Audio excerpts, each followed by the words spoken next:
clases, ¿ya? Pero eso sin más preámbulo, comenzamos con la clase del día jueves 8 de abril. Abril nos metió 8 días como en 2 horas, no me di ni cuenta y ya estamos a 8. Pero bueno, dicho eso, entonces vamos a compartir la pizarriña, ¿cierto? Hoy vamos a hablar sobre la portada de un libro, pero no cualquier libro. Es un libro que se escribió hace más de 500 años.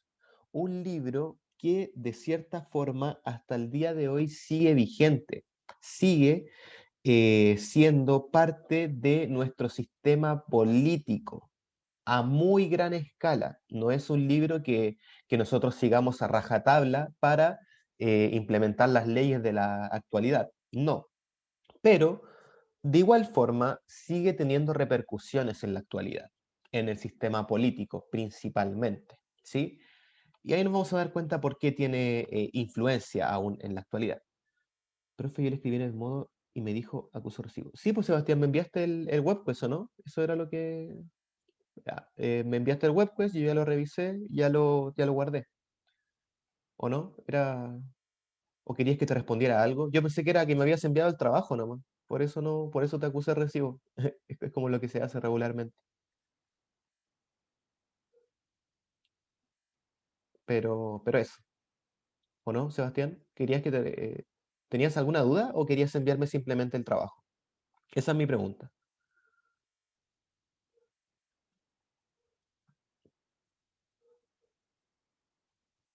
Bueno, ahí, si tienes...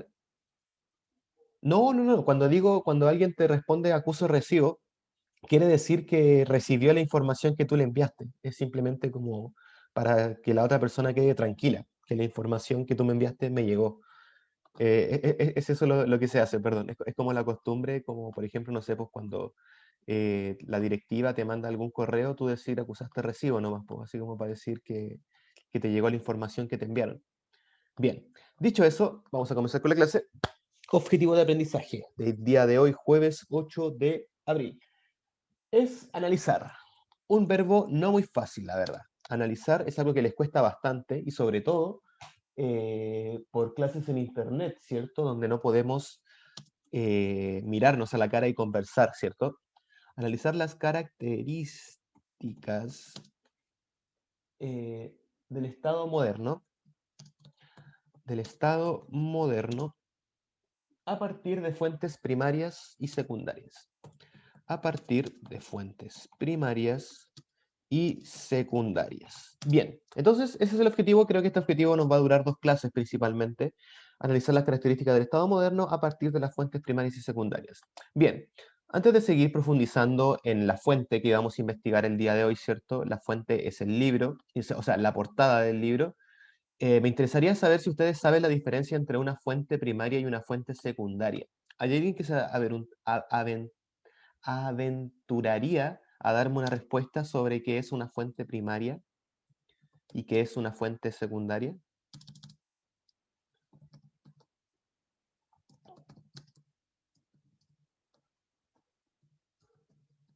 No, nadie. ¿Qué es una fuente primaria, por ejemplo? ¿Hay alguien que tenga alguna noción, alguna idea de qué podría ser una fuente primaria? Una fuente de información. Una fuente de información, correcto. Pero de hecho, Dieguín, si lo pensamos de esa forma, ¿qué cosa no te da información? Una fuente podría ser, antes de pensar en una fuente primaria y en una fuente secundaria, pensemos en qué es una fuente. Bueno, una fuente es una palabra polisémica, ¿cierto? Puede significar fuente de agua, pero también puede significar fuente de a uno donde salga una información, como tú muy bien dijiste. Ahora bien, esta fuente de información es importante recalcar que puede ser cualquier cosa. Algo que te entregue información puede ser cualquier cosa. Un edificio te otorga información, el acta de la independencia te otorga información, esta clase te otorga información, un televisor te otorga información, una radio, la calle, los árboles, todo te otorga información, ¿cierto? Entonces, aquí es importante separar para qué quiero la información, ¿ya? Eh, s- y en este aspecto de pensar para qué quiero la información, en el aspecto histórico, nosotros nos preguntamos en qué tiempo o en qué momento fue escrita la información. Y en ese aspecto y en esa lógica, ¿cierto?, de en qué tiempo fue escrita la información, es que clasificamos una fuente primaria y una fuente secundaria. Una fuente primaria, chicos y chicas, es una fuente que fue hecha, elaborada en el mismo contexto histórico que yo estoy analizando. Mientras que una fuente secundaria es una fuente que surge a raíz de esos acontecimientos históricos. Me explico, para que quede más claro, vamos con un ejemplo. Una fuente primaria sería el acta de la independencia de Chile. Independencia de Chile, ¿cierto? Porque se hizo para la fecha de la independencia de Chile, valga la redundancia, ¿cierto? Entonces, eso sería una fuente primaria, el acta de la independencia. Pero el libro de historia, ¿cierto?, en el cual también se nos habla del acta de la independencia de Chile, ¿cierto? Libro de historia primero medio, por ejemplo. No sé si en el libro de primero medio saldrá el acta de la independencia, no me he fijado. Me parece que no, porque en primero medio vamos a ver historia universal. Me parece, no estoy seguro. Pero entonces, una fuente secundaria, supongamos que sale información del acta de la independencia en este libro, ¿cierto? En ese caso, ese sería una fuente secundaria, ¿cierto? Porque no se escribió en la época que se hizo el acta de la independencia, ¿cierto? Este libro se escribió en el 2014, 2018, por ahí, hace 2, 3 años. Entonces, por lo tanto, te habla sobre un acontecimiento del pasado, pero no fue escrito en ese momento. En cambio, la fuente primaria fue escrita y fue hecha en ese momento. ¿Se entiende la diferencia? ¿Entendieron la diferencia, damas y caballeros? ¿Sí? Una fuente primaria es algo que se hace en el contexto, se hace en el momento en el que fue visto, ¿sí? Mientras que una fuente secundaria no, es una fuente que lleva muchos años, o sea, que es una fuente que se hace a partir del proceso. Por ejemplo, yo haciendo esta clase soy una fuente secundaria, ¿sí? Porque yo les hablo sobre esta época, pero yo no la viví, tampoco escribí algo en ese momento, ¿se fijan? Entonces, por lo tanto, soy una fuente secundaria. Pero la portada que vamos a analizar el día de hoy fue hecha en 1651, hace más de 500 años, creo, entre 500 años por ahí, pero fue hecha en el contexto de la Edad Moderna, en la época en la cual estaban surgiendo los estados modernos. Por lo tanto, vamos a analizar una fuente que fue hecha en aquella época. Ojo, que una fuente haya sido escrita en la época no necesariamente implica que tenga más información que una fuente secundaria, ¿cierto? Porque una fuente secundaria tiene más perspectiva de mira, tiene más análisis a través del tiempo. Entonces, por lo tanto, no hay que clasificar como una fuente mejor o peor. Eso también es importante tenerlo en cuenta. Pero bien, ahora una vez que entendieron la diferencia entre una fuente primaria y una fuente secundaria, les voy a comentar los 3 pasos para analizar una fuente histórica. ¿Ya? Pongan atención porque esta información también les puede servir para analizar cualquier documento, cualquier texto que ustedes quieran analizar o leer o simplemente, no sé, leer, interpretar. ¿Sí? Lo primero que uno hace a la hora de analizar una obra o una fuente es saber, o sea, tener en cuenta lo que se sabe sobre la obra. Por ejemplo, fecha, quién la escribió, por qué la escribió, ¿cierto? Etcétera. Lo que se sabe sobre la obra. Si se sabe muy poco, ok, no se sabe mucho sobre la obra, pero sé que, por ejemplo, si quiero investigar algo, sé que existe, ¿cierto? Entonces, por lo tanto, debo tener alguna noción sobre por qué se hizo. Es importante tener todo eso a la hora de analizar algo.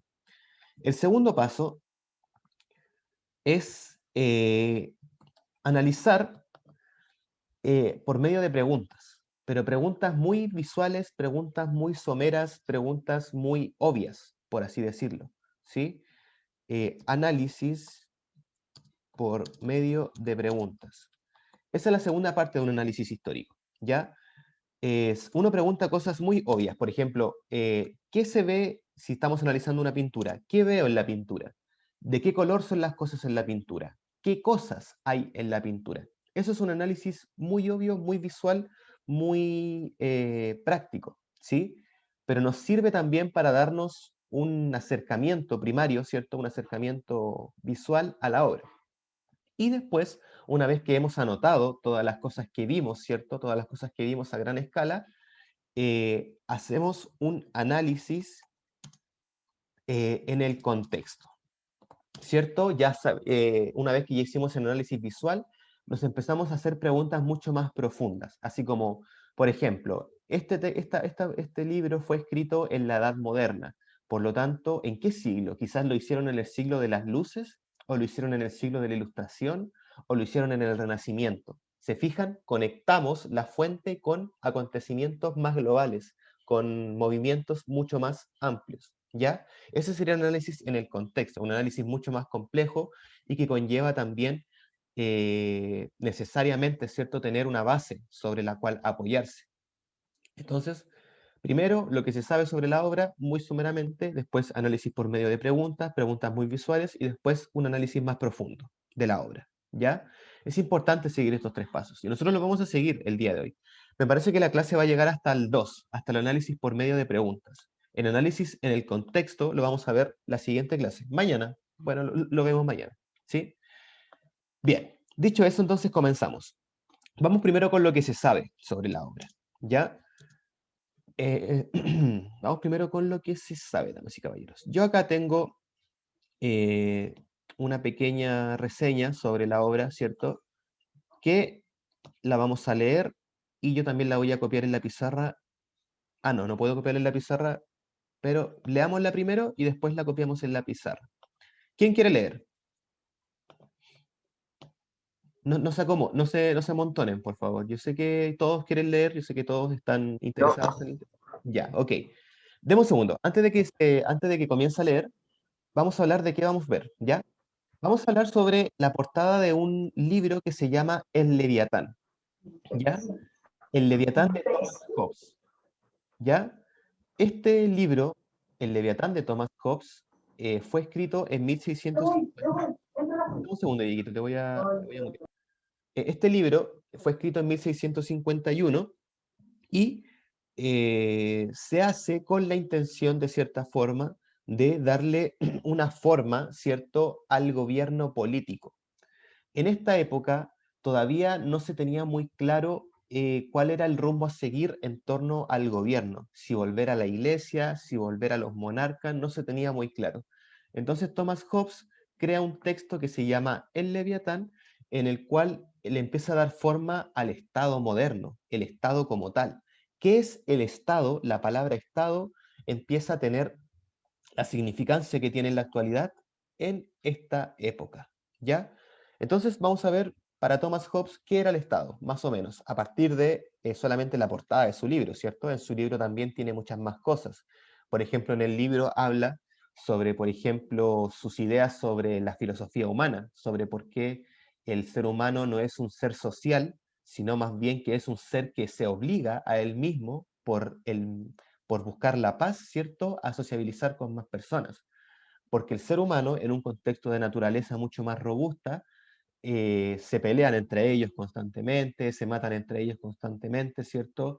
Es un ambiente mucho más inhóspito, ¿cierto? No es como las abejas, por ejemplo, o como las hormigas que trabajan en conjunto, dejando de lado la moral, dejando de lado cualquier tipo de competencia, ¿cierto? Sino que trabajan todas en pro de un bien común.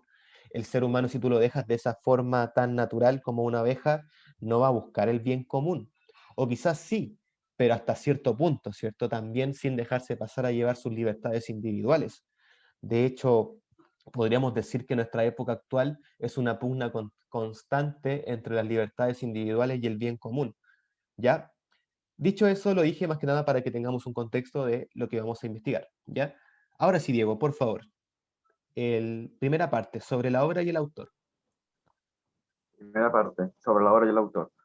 Thomas Hugh Hobbes, un filósofo, científico e historiador inglés, conocido por sus ideas sobre filosofía política, lo que plasmó en su obra más importante titulada Leviatán o la materia forma, poder, poder un Estado eclesiástico y civil. Este título hace referencia al monstruo o criatura mítica como forma de serpiente marina que aparece referido en libros de Antiguos Testamentos y del Tanaj o Biblia hebrea. La portada del Leviatán fue creada por el artista francés Abraham Bush, siguiendo las indicaciones de Hobbes. Correcto, muchas gracias. La portada que vamos a analizar, damas y caballeros, es la que tenemos un poquito más abajo. No se preocupen que yo tengo una imagen más grande para que la veamos después. Pero me interesa mucho, muchas gracias, Diego. Me interesa mucho esta información. Leviatán es el texto como, o sea, es el título como más tentativo, ¿cierto? Es como el título más propagandístico, como que el que se vende más económicamente, ¿cierto? Porque si tú le colocas a un libro la materia, forma y poder de un Estado eclesiástico y civil, como que no suena tan atractivo como Leviatán, ¿cierto? Es como una estrategia propagandística también esto. Pero si se fijan, el segundo nombre, la materia, forma y poder de un Estado eclesiástico y civil, es un nombre que se inspira claramente en la revolución científica, ¿cierto? Cabe recalcar de que este texto fue escrito en 1651 y unos años antes teníamos las leyes de gravitación universal de Isaac Newton, y unos años antes de esas leyes de gravitación universal teníamos la invención o no la invención, sino que la difusión del sistema heliocéntrico de Nicolás Copérnico. Entonces, claramente, este segundo título se influencia mucho de lo que es la revolución científica, ¿cierto? Es como muy, muy técnico. Si hoy en día, por ejemplo, no sé, pues viéramos libros de filosofía política o ese tipo de textos, no son tan técnicos como este, que dice materia y forma y poder de un Estado eclesiástico y civil. Habla de materia, habla de forma, y la verdad es que yo no creo que el Estado tenga una materia o tenga una forma como tal, ¿cierto? Hay muchos tipos de Estados, como vimos en una clase anterior. Entonces, ahí se podría criticar un poco que peca de cientificista, ¿cierto? Peca de cientificista ese título. Pero bueno, oye, lo escribió hace 1651 años, ¿qué más vas a esperar, ¿cierto? Es un título, y el libro hasta el día de hoy sigue siendo influente, entonces igual eso no quita que sea un librazo, de verdad. Entonces, bien, dicho eso, damas y caballeros, respondamos estas preguntas. Pero espérenme un segundo. También me interesa que copien esta información, ¿ya? En sus cuadernos, por favor, no tengo que estar repitiendo que saquen sus cuadernos, por favor, para que vayan copiando la información, ¿cierto? Bueno, si le quieren sacar pantallazo y después escribirlo en su cuaderno, también me sirve. Si trabajan con computador en vez de cuaderno, también me sirve, ¿cierto? Entonces ahí ustedes utilizan el método que consideren más propicio para el trabajo. Pero copiarlo de forma escrita yo creo que también siempre ayuda, sobre todo si pones atención en lo que estás escribiendo. Es una práctica muy antigua y la verdad que yo siento que ayuda a comprender cosas. Por ejemplo, no sé, pues quizás no poner tanta atención en esta clase y después ver la clase grabada y poner más atención y ahí escribirlo, también es un muy buen ejercicio, que yo creo que en la universidad les va a servir bastante. Así que empiecen a aplicarlo, a desarrollarlo. Bien, dicho eso, entonces ya tenemos la parte uno, lo que se sabe sobre la obra, la fecha, quién lo escribió, por qué lo escribió, algunos datos curiosos, ¿cierto? Como por ejemplo que es una referencia a un monstruo, a una criatura mítica, a una serpiente gigante, ¿cierto? Ya tenemos de dónde se inspiró, ¿cierto? Vamos con la segunda parte. Análisis por medio de preguntas. Vamos a preguntar cosas, ¿cierto? Y vamos a ver que son preguntas bastante lógicas, preguntas que no tienen mucha complejidad, ¿ya? La primera pregunta dice, ¿qué busca representar la espada en la obra? ¿Qué creen ustedes que busca representar la espada en la obra? Poder, Poder, correcto. ¿Qué tipo de poder? Dame un segundo. poder al pelear, o sea, o puede ser poder como superioridad. Como poder exacto, poder bélico. Este tipo de poder bélico, dame un segundo acá, Este tipo de poder bélico, regularmente este poder de la espada, se le asocia al poder civil. Y este poder civil, en ese tiempo, estaba relacionado con la monarquía. Tienen que entender que, por ejemplo, Thomas Hobbes, él no se imagina una democracia, él no se imagina un presidente, él no se imagina una república. Lo que Thomas Hobbes, como gobierno ideal, se imagina es una monarquía, pero no una cualquier monarquía, una monarquía en la cual el rey es elegido a través de la voluntad del pueblo. El pueblo está a favor de que esta persona sea el rey. ¿Se entiende? Es como una democracia, pero muy a la antigua, una democracia muy a la moderna, ¿cierto? Pero al final de cuentas, el poder civil estaba relacionado tanto con la monarquía, con el rey, pero también con el pueblo. Como nos vamos a fijar en el torso de este rey, que es el que claramente sostiene la espada porque tiene una corona, ¿cierto? Fíjense en el torso del rey, de qué está compuesto. Pero correcto, bien. Eh, entonces, vamos a colocar acá, denme un segundo. ¿Qué busca representar la espada de la obra en la portada? El poder civil, ¿cierto? Denme un segundo acá.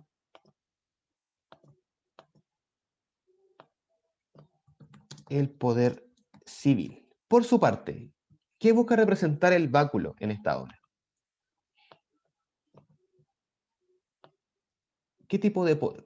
Claramente, si la espada representa un tipo de poder, este báculo también representa un tipo de poder. Ah, por cierto, si alguien se pregunta qué dice ahí en latín, en la parte de arriba, dice, no hay poder más grande sobre la tierra, que no hay poder más grande sobre la tierra. Por supuesto, haciendo referencia a este monstruo gigante que es el Leviatán, ¿cierto? Que al final de cuentas es el rey, ¿cierto? Vamos entendiendo un poco las analogías que nos está haciendo Thomas Hobbes en esta portada. Eh, Poco también, cuando se decía Moto Leviatán era el que defendía como el fin del mundo, que era que se decía que los barcos como que caían, sí, como que el mundo no era redondo, como de que era plano y que los barcos exacto, se caían. correcto. Y él defendía esa parte. ¿Cómo? ¿Cómo él defendía esta parte, Renato? El Leviatán Ah, evitaba que los sí, barcos pasaran sí. amenazando. Oye, qué buena referencia te sacaste, ¿ah? Sí, la verdad que sí. El Leviatán al principio surge en los textos bíblicos, por cierto, y como, claro, pues en ese tiempo como se creía que la Tierra era plana, el Leviatán ahí defendía, oye, qué genial, muy buen dato, Renato. Pero este Leviatán es un Leviatán diferente, ¿cierto? Es Un Leviatán político. un Leviatán político, ¿cierto? Es un monstruo el cual es imaginario, ¿cierto? Pero que al final de cuentas cobra vida a la hora de representar la soberanía. Pero volviendo a la pregunta, ¿qué busca representar el báculo en la portada de la obra? Si sabemos que esta espada representa poder civil, ¿qué tipo de poder busca representar el báculo en la obra?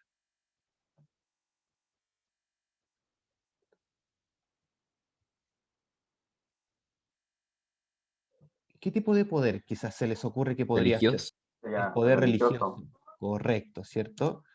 El poder eclesiástico. Bien, correcto, genial. Entonces, claramente, para Thomas Hobbes, ¿cierto? Y por lo que podemos apreciar por su portada, él comprendía que el monarca, ¿cierto? El monarca tenía que tener estos dos poderes, el poder eclesiástico y el poder civil, ¿cierto? Tenía que controlarlos. Y nos vamos a dar cuenta muy bien el por qué, por ejemplo, de partida, en la actualidad nosotros ya no relacionamos el poder eclesiástico con el poder del Estado, ¿cierto? El Estado se encuentra separado de la Iglesia. Pero insisto, tenemos que analizar esto en el contexto de la época.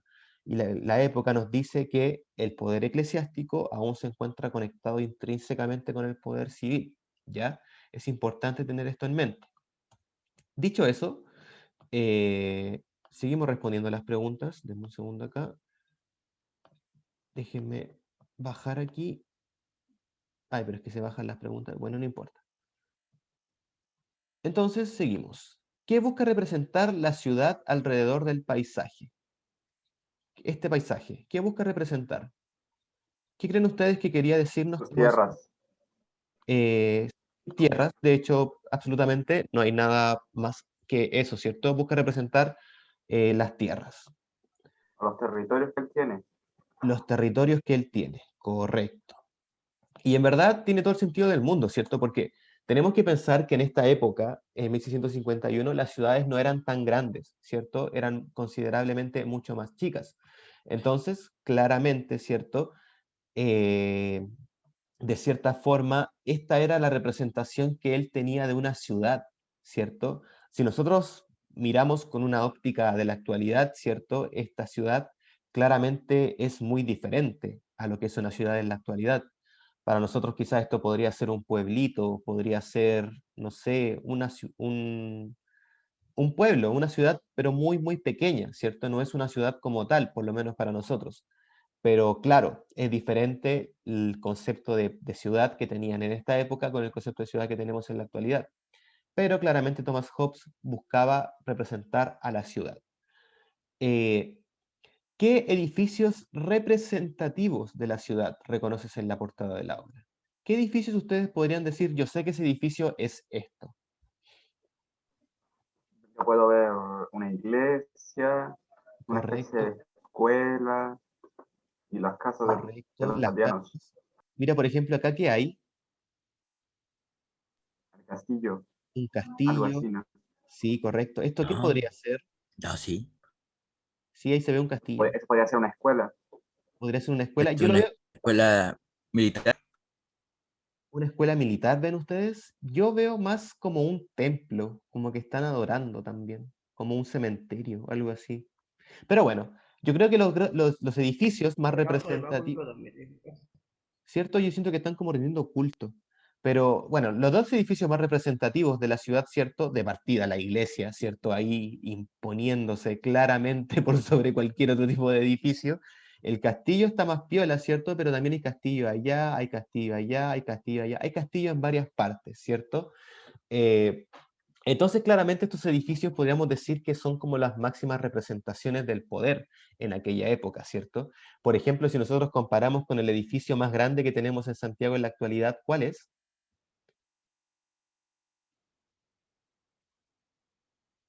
¿Cuál es el edificio que, si todos vemos fotos de Santiago, siempre está ese edificio? ¿Cuál es? Ya, pues chiquillos, ¿cuál es el edificio más grande de Santiago y de Sudamérica para Costanera Center. Costanera Center, ¿cierto? Y es el edificio más grande de Sudamérica. Entonces, pregúntese usted, ¿qué diría el pobre Thomas Hobbes? Así como, oye, cuánto ha avanzado la humanidad. Quiero ver el templo más grande que tienen en esta ciudad. No, no, no, no, Thomas Hobbes, sabéis que ya ahora la iglesia ya no es el poder más grande. Ahora el poder económico parece que es más fuerte que, que el poder de la iglesia. De hecho, el edificio más grande es ese que está ahí. Y ahí Thomas Hobbes ve el Costanera, que es gigante, y dice, "Oh, pero ¿qué religión hizo ese edificio tan grande?" El dinero. El dinero hizo ese edificio tan grande que tú ves ahí. Sí, como que Thomas Hobbes yo creo que se impactaría bastante al darse cuenta, ¿cierto? Que la economía, ¿cierto? Es como el nuevo Dios, ¿cierto? De alguna forma, ¿cierto? Entonces, no sé, me parece gracioso pensar en esa situación. Dicho eso, bien, correcto, muy bien, en el análisis hasta ahora, seguimos bajando. Entonces, ustedes chiquillos también pueden ir notando la portada de Thomas Hobbes, ¿cierto? Existen los paisajes, aquí existen los edificios como la iglesia, etcétera, ¿cierto? Vamos con el torso. El torso es súper interesante, ¿ya? Porque Son el pueblo. es el pueblo, ¿cierto? La soberanía, el pueblo le dio vida, el pueblo le dio voluntad a este Leviatán, ¿cierto? El pueblo fue el que construyó a este monstruo, lo cual representa de alguna forma, ¿cierto?, el deber que tiene este monstruo sobre el resto de las personas. Si analizamos, por ejemplo, al Leviatán en sí, ¿cierto? A este monstruo, no vemos que tenga como ganas de destruir la ciudad, no vemos tampoco que tenga así como enojo, sino que es como que está tranquilo sobre la ciudad y como que claramente tiene la intención no de destruirla, sino como que de protegerla, de cuidarla. Y esa es la labor del Estado al final de cuentas, ¿cierto? Velar por la seguridad de todos sus participantes. Vamos, que cuando se habla de que el Estado tiene responsabilidad sobre los niños del Sename es real, ¿cierto? Porque, bueno, primero la familia tenía la responsabilidad, pero después de que la familia falla, ¿cierto? El Estado tiene que saber salvaguardar a estas personas. Entonces, por lo tanto, por eso es que se dice que el Estado es un monstruo gigante, ¿cierto? Sí, lo es, pero es un monstruo bueno, aunque también se puede utilizar para el mal. Eso también es cierto, ¿cierto? Por ejemplo, hace poco yo leí una noticia en la cual un militar había pedido interceptar el teléfono de un periodista. Y resulta que el militar le había dicho al Poder Judicial que quería interceptar este teléfono que era de una mujer que venía de Estados Unidos a investigar tácticas militares chilenas. Eso fue lo que dijo el militar a la Corte Suprema. Pero en verdad este número no era de una mujer que venía de Estados Unidos a investigar tácticas o estrategias militares, sino que era de un periodista chileno que estaba investigando casos de corrupción dentro de los militares. Entonces, esta noticia también te demuestra claramente que el Estado también se puede usar para el mal, ¿cierto? Y esto también demuestra que es Latinoamérica, y Latinoamérica está lleno de corrupción política, pero el Estado, en esencia, ¿cierto?, se debería usar para el bien. ¿Se entiende la idea? Dicho eso, entonces seguimos. Entonces este cuerpo, ¿cierto?, que busca representar por el pueblo, por así de cierta forma, construye a este monstruo, ¿cierto?, y le da la posibilidad, le otorga sus libertades para que después el Estado las redistribuya de mejor manera, ¿cierto? Es el torso, ¿cierto? Entonces, ¿qué se trata de representar? La soberanía del pueblo, ¿cierto? Claramente, algunos me dijeron, profe, pareciera que es gente que tiene un puro ojo que te está mirando. Sí, pero también claramente no es una gente de un puro ojo, ¿cierto? Son gente que es como su sombrero y están de espaldas, mirando hacia el Leviatán. Bien, ahora vamos con la siguiente parte de este Leviatán, ¿cierto? Eh, vamos con la siguiente parte. Y la parte... Profe, ¿Sí? Ah, no, pero ¿saben me qué? quedan 3 minutos. Sí, voy a pasar lista. Si no alcanza a nombrar su nombre en la lista, por favor, vuelva cuando se cierre la clase. Enumeramos las cosas que se ven abajo de la portada y con eso estaríamos listos por la clase del día de hoy, ¿ok?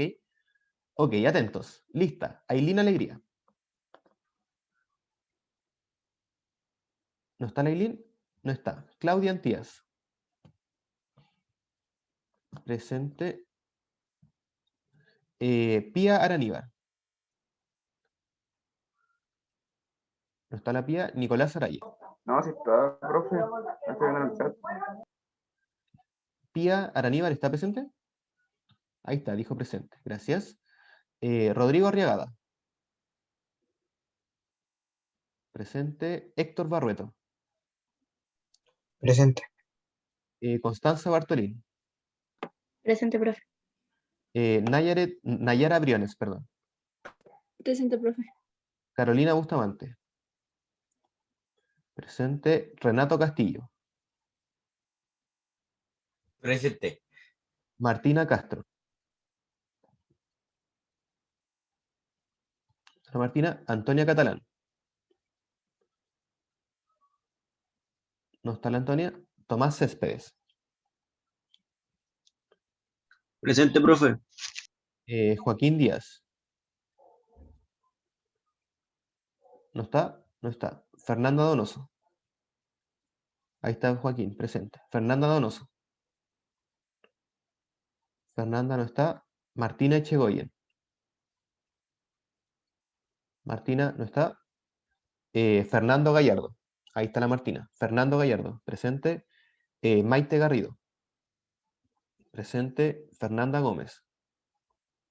Presente. Constanza Aguala. Constanza no está. Ahí está presente. Christopher Guevara. Presente. Felipe Huechaqueo. Presente, profe. Martina Jerez. Martina no está. Millaray Leal. Presente. Parecente. Benjamín Mancilla. Presente. Vicente Martínez. Presente. Mariani Méndez. Presente. Josefa Ortega. Natalia Pérez. Natalia Pérez. ¿No está? Martina Riquelme. Presente. Camila Rivas. Presente. Camilo Rivas. Recuerden que si se cierra la clase, los que no alcancen a pasar la lista, por favor, vuelvan. Camilo Rivas, ¿está? ¿No está? Catalina Sepúlveda.